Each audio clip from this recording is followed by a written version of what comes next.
ಯತೋ ಜನ್ಮಾದ್ಯಸ್ಯ ಶ್ರುತಿಸುನಯಮಾನೈಕವಿಷಯಾತ್ ಸ್ವತಂತ್ರಸ್ತಂತ್ರಜ್ಞೋ ಗುರುರಪಿ ಗುರೋರ್ಯಶ್ಚ ಜಗತಾಂ ವಿಮೂಢಾ ಯತ್ತತ್ವಂ ಪ್ರಕಟಮಿಹ ವೇತ್ತುಂ ಸುಮನಸೋ ಮುಕುಂದಂ ಧ್ಯಾಯಾಮ ಪಹತ ಕುಹಕಂ ತಂ ಸ್ವಮಹಸಾ ಸರ್ವವಿಘ್ನಃ ಪ್ರಶಮನಂ ಸರ್ವಸಿದ್ಧಿಕರಂ ಪರಂ ಸರ್ವಜೀವಪ್ರಣೇತಾರಂ ವಂದೇ ಜಗದಂ ಹರಿಂ ಕರೋತು ಮಮ ಕಲ್ಯಾಣಂ ಹರಿರ್ಹಯಮುಖಾಪಿತಃ ಗುರುಶ್ಚ ಮಧ್ವನಾಮಾ ಮೇ ವರದೋಸ್ತು ನಿರಂತರಂ ವಾಣಿತೆ ಕರವಣ್ಯಂಬ ಚರಣೋರ್ತಿ ಸರ್ವದಾ ಮದ್ವಾಕ್ಯಸರಣೀರ್ಭೂಯಾತ್ ಶ್ರೀಮದಾಚಾರ್ಯಭಾವಗ ಸಮಾಶ್ರಯೇತ್ ಗುರುಂ ಭಕ್ತ್ಯಾ ಮಹಾವಿಶ್ವಾಸಪೂರ್ವಕಂ ನಿಕ್ಷಿಪೇ ಸರ್ವಭಾರಾಂಶ್ಚ ಗುರೋ ಶ್ರೀಪಾದಪಂಕಜೇ.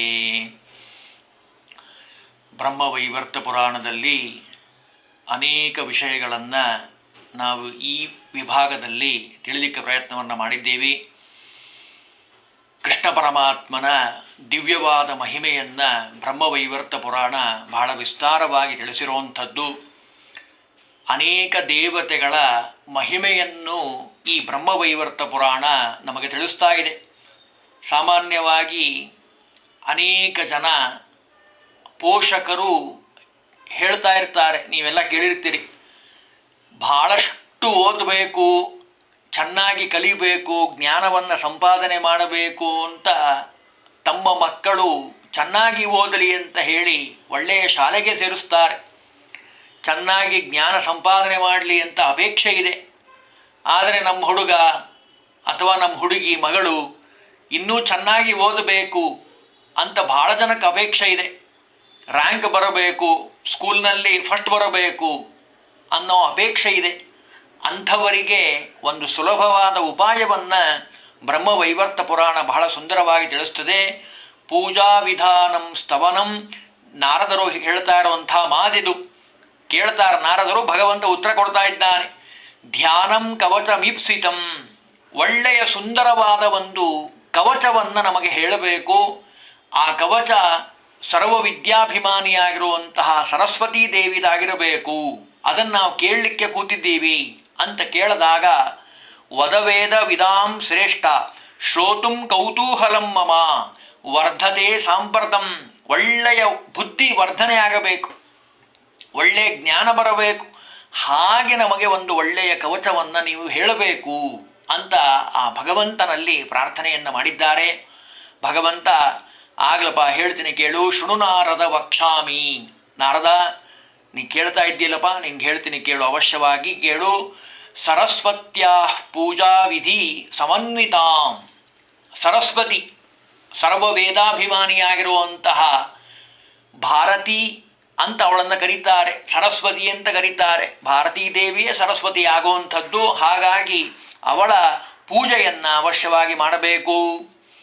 ಯಾವಾಗ ಮಾಡಬೇಕು? ನಿತ್ಯದಲ್ಲಿ ಆರಾಧನೆ ಮಾಡಬೇಕು. ವಿದ್ಯಾರಂಭದಲ್ಲಿ, ವಿದ್ಯೆಯನ್ನು ಓದೋಕ್ಕಿಂತ ಪ್ರಾರಂಭದಲ್ಲಿ ಆ ಸರಸ್ವತಿಯನ್ನು ಮನಸಾರೆ ಸ್ಮರಣೆಯನ್ನು ಮಾಡಿ, ಪೂಜೆಯನ್ನು ಮಾಡಿ ಅಧ್ಯಯನವನ್ನು ಮಾಡಬೇಕು. ಪ್ರತಿ ವರ್ಷ ಮಾಘ ಶುಕ್ಲ ಪಂಚಮ್ಯಾಂ, ಮಾಘ ಮಾಸದ ಶುಕ್ಲ ಪಂಚಮಿ ದಿವಸ, ಮಾಘ ಸಪ್ತಮಿ ರಥಸಪ್ತಮಿ ಆಗತ್ತೆ, ಪಂಚಮಿ ಷಷ್ಠಿ ಸಪ್ತಮಿ, ಅದರ 2 ದಿವಸ ಮುಂಚೆ, ರಥಸಪ್ತಮಿಗಿಂತ ಮುಂಚೆ 2 ದಿವಸ ಮುಂಚೆ ಆ ಸರಸ್ವತೀ ದೇವಿಯನ್ನು, ಸರ್ವವಿದ್ಯಾಭಿಮಾನಿಯಾಗಿರುವಂತಹ ಸರಸ್ವತೀ ದೇವಿಯನ್ನು ಪೂಜಾ ಮಾಡಬೇಕು ಅಂತ ಭಗವಂತ ಹೇಳ್ತಾ ಇದ್ದಾನೆ. ಮಾಘಸ್ಯ ಶುಕ್ಲ ಪಂಚಮ್ಯಾಂ ವಿದ್ಯಾರಂಭ ದಿನೇಪಿಚ. ನಿತ್ಯದಲ್ಲಿ ವಿದ್ಯೆಯನ್ನು ಓದೋಕ್ಕಿಂತ ಮುಂಚೆ, ಅಧ್ಯಯನ ಮಾಡೋಕ್ಕಿಂತ ಮುಂಚೆ ಆ ಸರಸ್ವತಿಯನ್ನು ಪೂಜಾ ಮಾಡಿ, ಸ್ಮರಣೆಯನ್ನು ಮಾಡಿ, ಶ್ಲೋಕವನ್ನು ಹೇಳಿ, ಇಲ್ಲೇ ಬರುತ್ತೆ ಕವಚ ಶ್ಲೋಕ, ಆ ಕವಚವನ್ನು ಹೇಳಿ ವಿದ್ಯೆಯನ್ನು ಓದಿದ್ದೇ ಆದರೆ, ಜ್ಞಾನವನ್ನು ಸಂಪಾದನೆ ಮಾಡಿದ್ದೇ ಆದರೆ ವಿಶೇಷವಾಗಿ ಆ ಸರಸ್ವತಿಯ ಅನುಗ್ರಹ ಆಗ್ತದೆ. ಅದಕ್ಕೆ ಹೇಳ್ತಾರೆ ನೋಡಿ, ಸ್ನಾತ್ವಾ ನಿತ್ಯ ಕ್ರಿಯಾಂ ಕೃತ್ವಾ ಘಟಂ ಸಂಸ್ಥಾಪ್ಯ ಭಕ್ತಿತಃ. ಮಾಘ ಶುಕ್ಲ ಪಂಚಮಿ ದಿವಸ ಒಂದು ಘಟವನ್ನು, ಸ್ನಾನವನ್ನು ಮಾಡಿ ಶುದ್ಧವಾಗಿ ನಿತ್ಯ ಆಹ್ನಿಕಗಳನ್ನು ಮಾಡಿ, ಅದಾದ ಮೇಲೆ ಒಂದು ಕಲಶವನ್ನು ಇಟ್ಟು ವಿಶೇಷವಾಗಿ ಅಲ್ಲಿ ಗಣಪತಿ ಪೂಜೆಯನ್ನು ಮಾಡಿ, ವಿಘ್ನಗಳ ಪರಿಹಾರ ಮಾಡುವಂಥವನು ಗಣಪತಿ. ಗಣೇಶಂಚ ದಿನೇಶಂಚ ವಂದ್ಹಿಂ ವಿಷ್ಣುಂ ಶಿವಾಂ ಶಿವಂ ಶಿವಾಂ ಅಂತಾರೆ. ಅಂದರೆ ಮೊದಲು ಗಣಪತಿಯನ್ನ, ಆಮೇಲೆ ಸೂರ್ಯನನ್ನ, ಜೊತೆಗೆ ಅಗ್ನಿ, ಶಿವ, ಪಾರ್ವತಿ, ಮನಸ್ಸಿಗೆ ಅಭಿಮಾನ ದೇವತೆ ರುದ್ರದೇವರು ಅವರ ಪೂಜೆಯನ್ನ ಮಾಡಿ ಕ್ರಮವಾಗಿ ಸರಸ್ವತಿಯನ್ನ, ವಿಷ್ಣುವನ್ನ, ಲಕ್ಷ್ಮಿಯನ್ನ ಪೂಜಾ ಮಾಡಬೇಕಪ್ಪ. ಅದರಲ್ಲೂ ವೇದೋಕ್ತ ಮಂತ್ರಗಳಿಂದ ಪೂಜಾ ಮಾಡಬೇಕು. ಕಬ್ಬಿನ ಹಾಲು, ಚೆನ್ನಾಗಿ ಬಂದಿರುವಂತಹ ಕರೆದಿರುವಂತಹ ಹಾಲು, ಮೊಸರು ಇವೆಲ್ಲವನ್ನ ವಿಶೇಷವಾಗಿ ನೈವೇದ್ಯವನ್ನು ಮಾಡಬೇಕು ಅಂತಾರೆ. ಅದರಲ್ಲೂ ನಾರಿಕೇಲಂ ತದುದಕಂ ಕೇಶರಂ ಮೂಲ ಮಾರ್ದ್ರಕಂ ಅಂತಾರೆ. ತೆಂಗಿನಕಾಯಿ ಅಥವಾ ಎಳನೀರು, ಕೇಶ ಮೂಲಗಳನ್ನು, ಒಳ್ಳೆಯ ಶುಂಠಿಯನ್ನು ಬೆರೆಸಿ ಪಾನಕವನ್ನು ಮಾಡಿ ನೈವೇದ್ಯವನ್ನು ಮಾಡಬೇಕು. ಅದರಲ್ಲೂ ಸುಗಂಧಿ ಶುಕ್ಲ ಪುಷ್ಪಂಚ ಗಂಧಾಢ್ಯಂ ಶುಕ್ಲಚಂದನಂ, ಬಿಳಿ ಬಣ್ಣದ ಹೂವುಗಳನ್ನು ಏರಿಸಬೇಕಂತೆ ಸರಸ್ವತೀ ದೇವಿಗೆ. ನೋಡಿ, ಮಕ್ಕಳಿಂದ ಮಾಡಿಸುವಂಥ ವಿಧಾನವನ್ನು ಹೇಳ್ತಾರೆ. ಪೂಜೆಯನ್ನು ಮಾಡಿಸಬೇಕು ಮಕ್ಕಳ ಹತ್ರ. ಅದರಲ್ಲೂ ವಿಶೇಷವಾಗಿ ದೊಡ್ಡವರು ಮಾಡಬೇಕು, ಮಕ್ಕಳಿಂದನೂ ಮಾಡಿಸಬೇಕು. ಅದರಲ್ಲೂ ಸರಸ್ವತೀಂ ಶುಕ್ಲವರ್ಣಾಂ ಸಸ್ಮಿತಾಂ ಸುಮನೋಹರಾಂ ಕೋಟಿ ಚಂದ್ರ ಪ್ರಭಾ ಜುಷ್ಟ ಪುಷ್ಪಶ್ರೀ ಯುಕ್ತ ವಿಗ್ರಹಾಂ. ಸರಸ್ವತೀ ದೇವಿಯ ಅದ್ಭುತವಾದ ವರ್ಣನೆಯನ್ನು ಮಾಡ್ತಾ ಇದ್ದಾರೆ. ಈ ಶ್ಲೋಕವನ್ನು ಹೇಳಿದರೂ ಸಾಕು, ಎಷ್ಟು ಸುಂದರವಾಗಿದೆ ನೋಡ್ರಿ ಸ್ತೋತ್ರ. ಸರಸ್ವತೀಂ ಶುಕ್ಲವರ್ಣಾಂ, ಸರಸ್ವತೀ ದೇವಿ ಹೇಗಿದ್ದಾಳೆ, ಅವಳ ಬಣ್ಣ ಬಿಳಿಯ ವರ್ಣವಾಗಿರುವಂಥದ್ದು. ಸ್ಮಿತವದನ ಸಸ್ಮಿತಾಂ, ಒಳ್ಳೆಯ ಸುಂದರವಾದ ಸ್ಮಿತವದನವುಳ್ಳಂಥವಳು. ಕೋಟಿ ಚಂದ್ರ ಪ್ರಭಾಜುಷ್ಟ, ಕೋಟಿ ಚಂದ್ರರನ್ನು ಮೀರಿಸುವಂತಹ ಕಾಂತಿ ಉಳ್ಳಂಥವಳು ಆ ಸರಸ್ವತೀ ದೇವಿ. ಅಂತಹ ಸರಸ್ವತೀ ದೇವಿಗೆ ನಾನು ನಮಸ್ಕಾರವನ್ನು ಮಾಡ್ತೀನಿ ಅನ್ನುವಂಥ ಭಕ್ತಿಯಿಂದ ಪೂಜೆಯನ್ನು ಮಾಡಬೇಕು. ಅದರಲ್ಲೂ ಸುಪೂಜಿತಾಂ ಸುರ ಗಣೈರ್ ಬ್ರಹ್ಮ ವಿಷ್ಣು ಶಿವಾದಿಭಿ ವಂದೇ ಭಕ್ತ್ಯ ವಂದಿತಂ ತ್ವಾ ಮುನೀಂದ್ರ ಮನುಮಾನಸೈ. ಎಷ್ಟು ಸುಂದರವಾಗಿ ವರ್ಣನೆ ಮಾಡ್ತಾರೆ ನೋಡಿ. ಬೃಹನ್ನಾರದಿ ಪುರಾಣ, ಬ್ರಹ್ಮವೈವರ್ತ ಪುರಾಣ, ಅನೇಕ ಪುರಾಣಗಳಲ್ಲಿ, ಸ್ಕಾಂದ ಪುರಾಣ, ಅಗ್ನಿ ಪುರಾಣ, ಮಾರ್ಕಾಂಡೇಯ ಪುರಾಣ, ಅನೇಕ ಪುರಾಣಗಳಲ್ಲಿ ಆ ಸರಸ್ವತೀ ದೇವಿಯ ಮಹಿಮೆಯನ್ನು ವರ್ಣನೆ ಮಾಡಿದ್ದಾರೆ. ಅದರಲ್ಲೂ ಷೋಡಶೋಪಚಾರದಿಂದ ಪೂಜೆಯನ್ನು ಮಾಡಬೇಕು ಅಂತಾರೆ. ಒಂದು ಮಂತ್ರ ಹೇಳಿಬಿಡ್ರಿ, ನಮಗೆಲ್ಲರಿಗೂ ಸುಲಭವಾಗಿರುವಂಥ ಮಂತ್ರ. ಶುದ್ಧವಾಗಿ ಸ್ನಾನವನ್ನು ಮಾಡಿ ನಿತ್ಯದಲ್ಲಿ ಆ ಸರಸ್ವತಿಯನ್ನ ಪೂಜೆ ಮಾಡುವಂತಹ ವೇದೋಕ್ತವಾದ ಮಂತ್ರ ಹೇಳಿ ಅಂತ ಪ್ರಶ್ನೆ ಮಾಡಿಕೊಂಡ್ರೆ ಅದಕ್ಕೆ ಹೇಳ್ತಾರೆ, ಸರಸ್ವತಿ ದೇವಿಯ ಅನುಗ್ರಹಕ್ಕಾಗಿ ಈ ಮಂತ್ರವನ್ನು ಹೇಳಬೇಕಂತೆ. ಶ್ರೀ ಶ್ರೀಂ ಸರಸ್ವತ್ಯೈ ಸ್ವಾಹ. ಮಂತ್ರ ನೋಡ್ರಿ ಎಷ್ಟು ಸುಲಭವಾಗಿದೆ. ಶ್ರೀ ಹ್ರೀಂ ಸರಸ್ವತ್ಯೈ ಸ್ವಾಹ, ಇಷ್ಟೇ ಮಂತ್ರ. ಈ ಮಂತ್ರವನ್ನು ವಿಶೇಷವಾಗಿ ಯಾರು ಜಪವನ್ನು ಮಾಡುತ್ತಾರೋ, ಪಾರಾಯಣವನ್ನು ಮಾಡುತ್ತಾರೋ, ವಿಶೇಷವಾಗಿ ಗುರುಮುಖದಿಂದ ಉಪದೇಶವನ್ನು ಪಡೆದು ಅವರಿಗೆ ಒಳ್ಳೆಯ ವಿದ್ಯೆಯ ಸುರಿಮಳೆ ಆಗ್ತದೆ. ಭವತಿ ಯದನುಭಾವಾದೀಡ ಮೋಕೋಪಿ ವಾಗ್ನಿ ಜಡಪತಿರಪೆಯಂಚುರ್ಜಾಯತೆ ಪ್ರಾಜ್ಞಮೌಲಿಹಿ. ಟೀಕಾಕೃತ್ಪಾದರು ನ್ಯಾಯಸುಧಾದಲ್ಲಿ ಹೇಳಿರುವಂತಹ ಮಾತು. ಬುದ್ಧಿ ಇಲ್ಲದೆ ಇರುವಂತಹ ಮೂರ್ಖನಾದಂಥವನು ಆ ಸರಸ್ವತೀ ದೇವಿಯ ಕೃಪಾ ಕಟಾಕ್ಷ ಅವನ ಮೇಲೆ ಬಿದ್ದರೆ ಒಳ್ಳೆಯ ಪಂಡಿತನಾಗಿ ಹೊರಗೆ ಬರ್ತಾನೆ, ವಿದ್ವಾಂಸನಾಗ್ತಾನೆ, ಜ್ಞಾನಿಯಾಗ್ತಾನೆ ಸರಸ್ವತೀ ದೇವಿಯ ಅನುಗ್ರಹದಿಂದ. ಅಂತಹ ಸರಸ್ವತೀ ದೇವಿಯ ಅನುಗ್ರಹವನ್ನು ಪಡೀಲಿಕ್ಕೆ ಈ ಮಂತ್ರವನ್ನು ಜಪ ಮಾಡಬೇಕಪ್ಪ. ನಮಗೆ ಕವಚ ಹೇಳ್ರಿ, ಒಂದು ಕವಚನೂ ಬೇಕು, ಮಂತ್ರದ ಜೊತೆಗೆ ಕವಚನೂ ಹೇಳಿಬಿಡ್ರಿ ಅಂತ ಕೇಳಿದರೆ ಅದಕ್ಕೆ ಹೇಳ್ತಾರೆ, ಕವಚಂ ಶೃಣು ವಿಪ್ರೇಂದ್ರ ಯದ್ವತ್ತಂ ವಿಧಿನಾಪುರ ವಿಶ್ವಶ್ರೇಷ್ಠಂ ವಿಶ್ವಜಯಂ ಭೃಗವೇ ಗಂಧಮಾದನೆ. ಅತ್ಯದ್ಭುತವಾದ ಕವಚ ಇದೆ, ಆ ಕವಚವನ್ನು ಹೇಳ್ತೇನೆ ಕೇಳು. ಬ್ರಹ್ಮದೇವರು ನಾರದರಿಗೆ ಇಲ್ಲಿ ಉಪದೇಶ ಮಾಡ್ತಾ ಇದ್ದಾರೆ. ಶೃಣುವಸ್ಸ ಪ್ರವಕ್ಷ್ಯಾಮಿ ಕವಚಂ ಸರ್ವಕಾಮದಂ ಶೃಣುಸಾರ ಶ್ರುತಿಂ ಸುಖಂ ಶ್ರುತ್ಯುಕ್ತಂ ಶ್ರುತಿಪೂಜಿತಂ. ಬಹಳ ಸುಂದರವಾದ ಕವಚ. ಈ ಕವಚವನ್ನು ಯಾರು ಧಾರಣೆ ಮಾಡ್ತಾರೋ, ಧಾರಣೆ ಮಾಡೋದು ಅಂದ್ರೇನು, ಪಠನ ಮಾಡೋದು, ಪಾರಾಯಣ ಮಾಡೋದು ಯಾರು ಮಾಡ್ತಾರೋ ಅವರಿಗೆ ವಿಶೇಷವಾಗಿ ಅತೀವ ಗೋಪನೀಯಂಚ ಕಲ್ಪವೃಕ್ಷ ಸಮಂಪರಂ, ಬಹಳ ಗೌಪ್ಯವಾಗಿರುವಂಥದ್ದು, ರಹಸ್ಯವಾಗಿರುವಂಥದ್ದು. ನೀ ಕೇಳ್ತಾ ಇದ್ದೀಯ ಅಂತ ಹೇಳ್ತಾ ಇದ್ದೇನೆ. ಈ ಕವಚ ಕಲ್ಪವೃಕ್ಷ ಇದ್ದ ಹಾಗೆ, ಕೇಳಿದ್ದನ್ನು ಕೊಡುವಂಥದ್ದು. ಕಲ್ಪನೆ ಮಾಡಿದ ಕೂಡಲೇ ಬಂದ್ಬಿಡ್ತದೆ ಆ ಕಲ್ಪವೃಕ್ಷದ ಮಹಿಮೆ. ಅಂತಹ ಕವಚವನ್ನು ಹಿಂದೆ ದೈತ್ಯ ಗುರುವಾಗಿರುವಂತಹ ಶುಕ್ರಾಚಾರ್ಯರಿಗೆ ಹೇಳಿದ್ವಿ. ಈ ಕವಚದ ಧಾರಣೆಯಿಂದಲೇ ಬೃಹಸ್ಪತ್ಯಾಚಾರ್ಯರು ಬೃಹಸ್ಪತಿಗಳು ಅಂತ ಅನಿಸ್ಕೊಂಡ್ರು. ಯದೃತ್ನ ಪಠನಾತ್ ಬ್ರಹ್ಮನ್ ಬುದ್ಧಿಮಾಂಶ್ಚ ಬೃಹಸ್ಪತಿ. ಬೃಹಸ್ಪತಿ ಅಂತ ಅನಿಸ್ಕೊಂಡ್ರು ಯಾರು? ಗುರು, ದೇವಗುರುವಾಗಿರುವಂಥ ಬೃಹಸ್ಪತಿ. ಇದೇ ಕವಚವನ್ನು ಹೇಳಿದ್ದಕ್ಕೆ ಶುಕ್ರಾಚಾರ್ಯರು ಸರ್ವ ದೈತ್ಯೇಶು ಪೂಜಿತಃ, ಎಲ್ಲ ದೈತ್ಯರಿದ ಗುರುಗಳಾಗಿ ಅವರು ವಿಜೃಂಭಣೆ ಮಾಡಿರುವಂಥದ್ದು. ಪಠನಾತ್ ಧಾರಣಾದ್ ವಾಗ್ಮಿ ಕವೀಂದ್ರೋ ವಾಲ್ಮೀಕಿ ಮುನಿ. ಇದನ್ನು ಪಠನೆ ಮಾಡಿ ಪಾರಾಯಣ ಮಾಡಿದ್ದಕ್ಕೆ ವಾಲ್ಮೀಕಿ ಋಷಿಗಳು ಅಂತ ಅನಿಸ್ಕೊಂಡ್ರು. ಉತ್ತಮ ವಾಗ್ಮಿ ಆಗ್ತಾನೆ. ಸ್ವಯಂಭವೋ ಮನುಶ್ಚೈವ ಯದ್ವೃತ್ವ ಸರ್ವಪೂಜಿತಃ. ಯಾರು ಈ ಕವಚವನ್ನು ಹೇಳ್ತಾರೋ ಅವರು ಒಳ್ಳೆಯ ವಾಗ್ಮಿಗಳಾಗ್ತಾರೆ. ಒಳ್ಳೆಯ ಮಾತು ಅವರಿಗೆ ಬರ್ತದೆ. ಗ್ರಂಥ ರಚನೆ ಮಾಡುವಂಥ ಶಕ್ತಿ ಬರ್ತದೆ. ಗ್ರಂಥಂ ಚಚಾರ ಯದ್ವೃತ್ಯ ದಕ್ಷ ಕಾತ್ಯಾಯನ ಸ್ವಯಂ. ಕಾಣಾದ, ಗೌತಮ, ಕಣ್ವ, ಪಾಣಿನಿ, ಶಾಕಟಾಯನ, ದಕ್ಷ, ಕಾತ್ಯಾಯನ ಇವರೆಲ್ಲರೂ ಸರಸ್ವತೀ ದೇವಿಯ ಅನುಗ್ರಹದಿಂದಲೇ ಗ್ರಂಥವನ್ನು ಬರೆಯೋ ಹಾಗಾಗಿದ್ದಾರೆ. ಎಷ್ಟು ಸುಂದರವಾಗಿ ಹೇಳ್ತಾರೆ ನೋಡಿ. ಜೊತೆಗೆ ಶಾತಾತಪ, ಸಂವರ್ತ, ವಶಿಷ್ಠ, ಪರಾಶರ, ಯಾಜ್ಞವಲ್ಕ್ಯ ಇವರೆಲ್ಲರೂ ಸರಸ್ವತಿ ಕವಚ ಧಾರಣೆ ಮಾಡದಂಥವರು. ಅದರ ಪಠನ ಪಾರಾಯಣದಿಂದಲೇ ಅಷ್ಟೊಂದು ವಿದ್ವತ್ತತೆ ಅವರಲ್ಲಿ ಬರಲಿಕ್ಕೆ ಸಾಧ್ಯ. ಋಷ್ಯಶೃಂಗೋ ಭರದ್ವಾಜ, ಒಬ್ಬರಲ್ಲ ಇಬ್ಬರಲ್ರಿ, ಒಂದು ಪಟ್ಟಿಯನ್ನೇ ಕೊಡ್ತದೆ ಬ್ರಹ್ಮ ವೈವರ್ತ ಪುರಾಣ.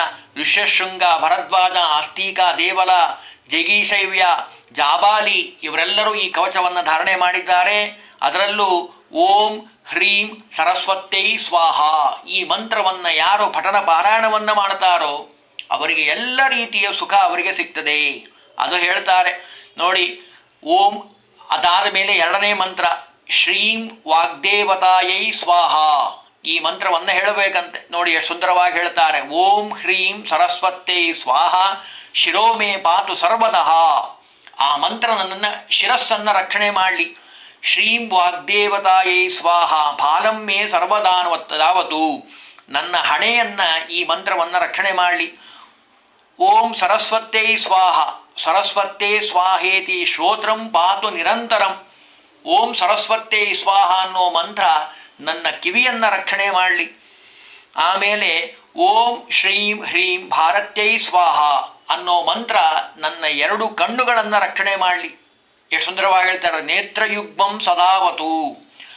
ಓಂ ಹ್ರೀಂ ವಾಗ್ವಾದ್ಯನ್ಯೈ ಸ್ವಾಹ ನಾಸಾಮ್ಯೇ ಸರ್ವತೋ ಅವತು. ಅಂದರೆ ನನ್ನ ಮೂಗನ್ನು ರಕ್ಷಣೆ ಮಾಡಲಿ. ಆಮೇಲೆ ಸರ್ವ ವಿದ್ಯಾಭಿಮಾನಿಯಾಗಿರುವಂತಹ ಸರಸ್ವತಿ ದೇವಿ ನನ್ನ ಶ್ರೋತ್ರಂ ಸದಾವತು ಕಿವಿಯನ್ನು ರಕ್ಷಣೆ ಮಾಡಲಿ. ಆಮೇಲೆ ದಂತಪಂಕ್ತಿ ಹಲ್ಲನ್ನು ರಕ್ಷಣೆ ಮಾಡಲಿ. ಆಮೇಲೆ ಕಂಠವನ್ನು ರಕ್ಷಣೆ ಮಾಡಲಿ. ಆಮೇಲೆ ಸ್ಕಂದ ಎರಡೂ ಭುಜಗಳನ್ನು ರಕ್ಷಣೆ ಮಾಡಲಿ. ವಕ್ಷಸ್ಥಳ ಹೊಟ್ಟೆ ಭಾಗವನ್ನು ರಕ್ಷಣೆ ಮಾಡಲಿ, ವಕ್ಷಸ್ಥಳವನ್ನು. ಆಮೇಲೆ ನಾಭಿ ಪ್ರದೇಶವನ್ನು ರಕ್ಷಣೆ ಮಾಡಲಿ. ಸರ್ವವರ್ಣಾತ್ಮಿಕಾಯೈ ಪಾದಯುಗ್ಮಂ ಸದಾವತು. ಸರ್ವವರ್ಣಗಳಿಂದ ಅಭಿಮಾನಿಯಾಗಿರುವಂಥ ಸರಸ್ವತಿ ದೇವಿ ನನ್ನ ಪಾದವನ್ನು ರಕ್ಷಣೆ ಮಾಡಲಿ. ಕೊನೆಗೊಂದು ಮಾತು ಹೇಳ್ತಾರೆ. ಓಂ ಹೈಂ ಹ್ರೀಂ ಶ್ರೀಂ ಸರಸ್ವತಿ ಬುಧಜನನ್ಯೈ ಸ್ವಾಹ. ಈ ಮಂತ್ರದಿಂದ ಸತತಂ ಮಂತ್ರ ರಾಜೋಯಂ ದಕ್ಷಿಣೇ ಮಾಂ ಸದಾವತು. ಈ ಒಂದು ಮಂತ್ರ ಎಲ್ಲ ಕಡೆ ರಕ್ಷಣೆ ಮಾಡಲಿ. ಇಷ್ಟೆಲ್ಲ ನಮಗೆ ಹೇಳಲಿಕ್ಕಾಗಬೇಕಲ್ಲ ನಿತ್ಯದಲ್ಲಿ ಅಂತ ಕೇಳಿದರೆ ಅದಕ್ಕೊಂದು ಮಾತು ಹೇಳ್ತಾರೆ. ಒಂದು ಮಂತ್ರ ಹೇಳಿಬಿಡ್ತೀನಿ ಕೇಳ್ರಿ. ಈ ಮಂತ್ರವನ್ನು ನೀವು ನಿತ್ಯದಲ್ಲಿ ಜಪ ಮಾಡಿದ್ದೇ ಆದರೆ ಸರಸ್ವತೀ ದೇವಿಯ ಅನುಗ್ರಹ ಆಗಲಿಕ್ಕೆ ಸಾಧ್ಯ. ಯಾವುದದು ಮಂತ್ರ ಅಂತ ಕೇಳಿದರೆ ಒಂದೇ ಮಂತ್ರ ಹೇಳ್ತಾರೆ. ನಾನೀಗ ಹೇಳಿದ್ನಲ್ಲ, ಸರ್ವ ವಿದ್ಯಾಭಿಮಾನಿ ಸರಸ್ವತ್ಯೈ ನಮಃ. ಸರ್ವ ವಿದ್ಯಾಭಿಮಾನಿಯಾಗಿರುವಂತಹ ಸರಸ್ವತ್ಯೈ ನಮಃ ಅನ್ನುವಂತಹ ಮಂತ್ರವನ್ನು ನಿತ್ಯದಲ್ಲಿ ಜಪ ಮಾಡೋದ್ರಿಂದ, ಅಥವಾ ಪ್ರಾರಂಭದಲ್ಲಿ ನಾನು ಹೇಳಿದ್ನಲ್ಲ ಆ ಮಂತ್ರವನ್ನು ಜಪ ಮಾಡೋದ್ರಿಂದಲೂ ಒಂದೇ ಒಂದು ಮಂತ್ರ ಹೇಳಿದ್ದಾರೆ, ಸುಂದರವಾಗಿರುವಂತಹ ಮಂತ್ರ. ಆ ಮಂತ್ರವನ್ನು ಯಾರು ನಿತ್ಯದಲ್ಲಿ ಜಪ ಮಾಡ್ತಾರೋ ಈ ಮಂತ್ರವನ್ನು ಅವರಿಗೆ ವಿಶೇಷವಾಗಿ ಸರಸ್ವತೀ ದೇವಿಯ ಅನುಗ್ರಹ ಆಗಲಿಕ್ಕೆ ಸಾಧ್ಯ. ಓಂ ಹ್ರೀಂ ಸರಸ್ವತ್ಯೈ ಸ್ವಾಹ ಈ ಮಂತ್ರವನ್ನು ನಿತ್ಯದಲ್ಲಿ ಜಪ ಮಾಡಬೇಕಪ್ಪ. ಇದರಿಂದ ಎಲ್ಲ ರೀತಿಯ ಸೌಖ್ಯ. ಇತಿತೇ ಕಥಿತಂ ವಿಪ್ರ ಸರ್ವಮಂತ್ರೌಘ ವಿಗ್ರಹಂ. ಈ ಮಂತ್ರವನ್ನು ಯಾರು ನಿತ್ಯದಲ್ಲಿ ಜಪ ಮಾಡ್ತಾರೋ ಅವರಿಗೆ ಎಲ್ಲ ರೀತಿಯ ಸೌಖ್ಯ ಸಿಕ್ಕಲಿಕ್ಕೆ ಸಾಧ್ಯ ಅಂತಾರೆ. ಅಂದರೆ ಸರಸ್ವತೀ ದೇವಿಯ ಅನುಗ್ರಹದ ಮಹಿಮೆ. ಅದರಲ್ಲೂ ವಿದ್ಯೆಯನ್ನು ಪಡಿಬೇಕಾದರೆ ವಿದ್ಯೆಯನ್ನು ಯಾರು ಹೇಳಿಕೊಡ್ತಾರಲ್ಲ ಗುರುಗಳು, ಅವರನ್ನು ಮೊದಲು ಗೌರವಿಸಬೇಕು. ಗುರುಮಭ್ಯರ್ಚ ವಿಧಿವತ್, ಅವರಿಗೆ ವಸ್ತ್ರ, ಅಲಂಕಾರ, ದಕ್ಷಿಣೆ, ದಾನ ಎಲ್ಲವನ್ನ ಕೊಟ್ಟು, ಗೌರವವನ್ನು ಕೊಟ್ಟು, ಪ್ರಣಮ್ಯ ದಂಡವತ್ ಭೂಮೋ ಕವಚಂ ಧಾರಗೆ ಸುದಿ, ಅವರಿಂದ ಈ ಕವಚವನ್ನು ಪಡೆಯಬೇಕು. ಗುರುದಕ್ಷಿಣೆಯನ್ನು ಕೊಡದೆ ನಾವು ವಿದ್ಯೆಯನ್ನು ಪಡೆದೆ ಅದು ಫಲ ಕೊಡೋದಿಲ್ಲ. ಹಾಗಾಗಿ ಗುರುವಿನ ಮಹತ್ವವನ್ನು ಇಲ್ಲಿ ತಿಳಿಸ್ತಾ ಇದ್ದಾರೆ. ಪಂಚಲಕ್ಷ ಜಪೇನೈವ ಸಿದ್ಧಿಂ ಕವಚಂ ಭವೇತ್, 5 ಲಕ್ಷ ಮಂತ್ರವನ್ನು ಜಪ ಮಾಡಬೇಕಂತೆ, ಒಳ್ಳೆ ಸಿದ್ಧಿ ಆಗಿಬಿಡ್ತದೆ. ಕವಚವನ್ನು ಪಡೆದಂಥವನು ಬೃಹಸ್ಪತಿ ಸಮೋ ಭವೇತ್, ಬೃಹಸ್ಪತಿಗೆ ದೇವಗುರುವಾಗಿರುವಂಥ ಬೃಹಸ್ಪತಿ ಆಗಿಬಿಡ್ತಾನಂತವನು ಆ ಮಂತ್ರವನ್ನು ಜಪ ಮಾಡಿದ್ದೇ ಆದರೆ. ಮಹಾವಾಗ್ಮಿ ಕವೀಂದ್ರೈಶ್ಚ ತ್ರೈಲೋಕ್ಯ ವಿಜಯೀ ಭವೇತ್, ಒಳ್ಳೆಯ ಸರಸ್ವತೀ ದೇವಿಯ ಅನುಗ್ರಹದಿಂದ ಅವನು ಒಳ್ಳೆಯ ವಾಗ್ಮಿ ಆಗ್ತಾನೆ, ಕವಿ ಆಗ್ತಾನೆ, ತ್ರಿಲೋಕವನ್ನು ಗೆಲ್ತಾನೆ, ಖ್ಯಾತಿವಂತನಾಗ್ತಾನೆ. ಶಕ್ನೋತಿ ಸರ್ವಂ ಜೇತುಂ ಚ ಕವಚಸ್ಯ ಪ್ರಭಾವತಃ. ಬ್ರಹ್ಮವೈವರ್ತ ಪುರಾಣ ಬಹಳ ಸುಂದರವಾಗಿ ಕವಚವನ್ನು ನಮಗೆ ತಿಳಿಸಿದೆ. ಇದಂತೆ ಈ ಕವಚವನ್ನು ಯಾರು ಹೇಳ್ತಾರೋ ಸ್ತೋತ್ರಂ ಪೂಜಾ ವಿಧಾನಂಚ ಧ್ಯಾನಂ ವೈ ವಂದನಂ ತಥಾ, ನಿತ್ಯದಲ್ಲಿ ಈ ಕವಚವನ್ನು ಯಾರು ಪಠನ ಪಾರಾಯಣವನ್ನು ಮಾಡ್ತಾರೋ ಆ ಸರಸ್ವತೀ ದೇವಿಯ ಅನುಗ್ರಹದಿಂದ ಎಲ್ಲವನ್ನೂ ಅವರು ಪಡಿತಾರೆ. ಒಳ್ಳೆಯ ವಿದ್ಯೆ, ಒಳ್ಳೆಯ ಜ್ಞಾನ, ಒಳ್ಳೆಯ ಬುದ್ಧಿ, ಒಳ್ಳೆಯ ವಾಕ್ಚಾತುರ್ಯ ಎಲ್ಲವನ್ನೂ ಆ ಸರಸ್ವತೀ ದೇವಿ ಅನುಗ್ರಹವನ್ನು ಮಾಡ್ತಾ ಇದ್ದಾಳೆ. ಹಾಗಾಗಿ ಆ ಸರಸ್ವತೀ ದೇವಿಯ ಅನುಗ್ರಹಕ್ಕಾಗಿ ನಿತ್ಯದಲ್ಲಿ ಈ ಮಂತ್ರವನ್ನು ನಾನೇನು ಹೇಳಿದ್ನಲ್ಲ, ಓಂ ಶ್ರೀಂ ಸರಸ್ವತೇ ಸ್ವಾಹ, ಈ ಮಂತ್ರವನ್ನು ನಿತ್ಯದಲ್ಲಿ ಜಪ ಮಾಡಬೇಕು. ಮಂತ್ರ ಜಪ ಮಾಡಲಿಕ್ಕಾಗಿಲ್ಲ ಅಂದರೆ ಈ ಶ್ಲೋಕವನ್ನಾದರೂ ಹೇಳಬೇಕು. ನಾನೀಗ ಹೇಳಿದ್ನಲ್ಲ, ಸರಸ್ವತಿ ಶುಕ್ಲವರ್ಣಾಂ ಸ್ವಸ್ಮಿತಾಂ ಸುಮನೋಹರಾಂ ಕೋಟಿ ಚಂದ್ರ ಪ್ರಭಾ ಜುಷ್ಟ ಪುಷ್ಟ ಶ್ರೀಯುಕ್ತ ವಿಗ್ರಹಾಂ. ಈ ಮಂತ್ರವನ್ನು ಯಾರು ಪಠನ ಪಾರಾಯಣವನ್ನು ಮಾಡ್ತಾರೋ ಅವರಿಗೆ ವಿಶೇಷವಾಗಿ ಸರಸ್ವತಿಯ ಅನುಗ್ರಹ ಆಗ್ತದೆ. ಒಳ್ಳೆಯ ವಿದ್ಯೆಯ ಸುರಿಮಳೆ ಅವರಿಗೆ ಆಗಲಿಕ್ಕೆ ಸಾಧ್ಯ. ಮಕ್ಕಳಿಂದಲೂ ಪೋಷಕರು ಈ ಶ್ಲೋಕವನ್ನು ಹೇಳಿಸಿ ಅದರಿಂದ ಒಳ್ಳೆಯ ವಿದ್ಯೆ ಅವರಿಗೆ ಬರಲಿಕ್ಕೆ ಸಾಧ್ಯ. ಹರಿ ಓಂ ಶ್ರೀಕೃಷ್ಣಾರ್ಪಣಮಸ್ತು.